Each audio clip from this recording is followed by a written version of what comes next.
my god.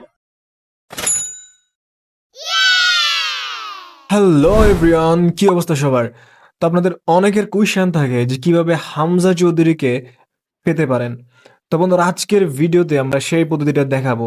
তো বন্ধুরা, প্রথমেই বলে রাখি, হামজা চৌধুরীকে কিন্তু মূলত আপনারা দুইটি উপায়ে পেতে পারেন।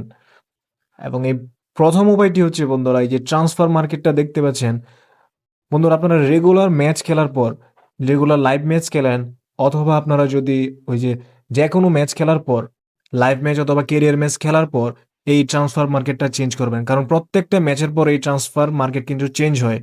তো আপনারা প্রত্যেকটা ম্যাচ খেলার পর এভাবে ট্রান্সফার মার্কেট চেক দিবেন, এবং চেক দিয়ে যে নিচের প্লেয়ারগুলো দেখতে পাচ্ছেন, সাদা যে প্লেয়ারগুলা, ওইগুলা চেক দিবেন প্রথমে। ওইগুলোর মধ্যে কিন্তু হামজা চৌধুরী থাকবে। তো বন্ধুরা, এখানে আগে চেক দিবেন। তো বন্ধুরা, আপনাদের যদি ভাগ্য ভালো থাকে তাহলে কিন্তু এখান থেকে আপনারা হামজা চৌধুরীকে পেয়ে যেতে পারেন। আর বন্ধুরা, সেকেন্ড যে পদ্ধতিটা সেটা হচ্ছে বন্ধুরা, সেকেন্ড পদ্ধতি যাওয়ার জন্য আপনাদের ওই ট্রান্সফার মার্কেটে যেতে হবে।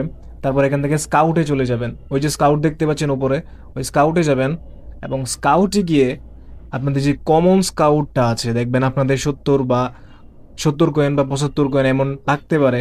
তো এই স্কাউটটা মেরে দিবেন, কমন স্কাউটটা। তো কমন স্কাউটটা দিলে দেখেন সব কিন্তু 70-এর কম যে প্লেয়ারগুলো আছে ওদের আসতেছে। তো হামজা চৌধুরী যেহেতু 70-এর কম রেটিং, তাই এখান থেকে আপনারা এই স্কাউটটা দিলে এখান থেকে হামজা চৌধুরীকে পাওয়ার চান্স কিন্তু সবচেয়ে বেশি। তো বন্ধুরা, এভাবে একটা একটা স্কাউট দিয়ে যাবেন। যদি না পান তারপর ডিসকার্ড যে অপশনটা সেটা করে দেবেন। তো বন্ধুরা, এভাবেই কিন্তু যতক্ষণ পর্যন্ত না পান ততক্ষণ এভাবে স্কাউট দিয়ে যেতে হবে, কমন স্কাউট। তো বন্ধুরা, এভাবে এখান থেকে একটার পর একটা স্কাউট দিবেন। আর যদি আপনার ভাগ্য ভালো থাকে, কপাল ভালো থাকে, তাহলে কিন্তু এখান থেকে আপনারা হামজা চৌধুরীকে পেয়ে যাবেন।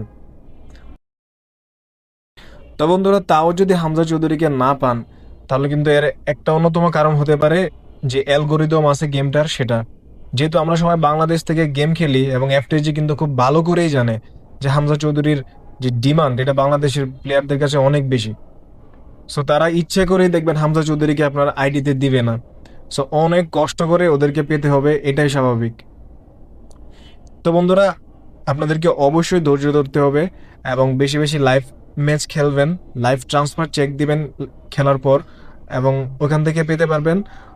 আর তাছাড়া যে আরেকটা ওয়ে দেখালাম, স্কাউট, সেই স্কাউট দিয়েও আপনাদের লাক ট্রাই করতে পারেন। যদি লাক আপনাদের ভালো থাকে তাহলে পেয়ে যাবেন। তো বন্ধুরা, ভিডিও শেষ পর্যন্ত দেখতে থাকুন কিভাবে আমি কয়েন খরচ করলাম এবং হামজা চৌধুরীকে নিলাম। তো বন্ধুরা, এই ছিল আজকের ভিডিও। তো ভিডিও ভালো লাগলে অবশ্যই আমাদের চ্যানেলটি সাবস্ক্রাইব করে দিন।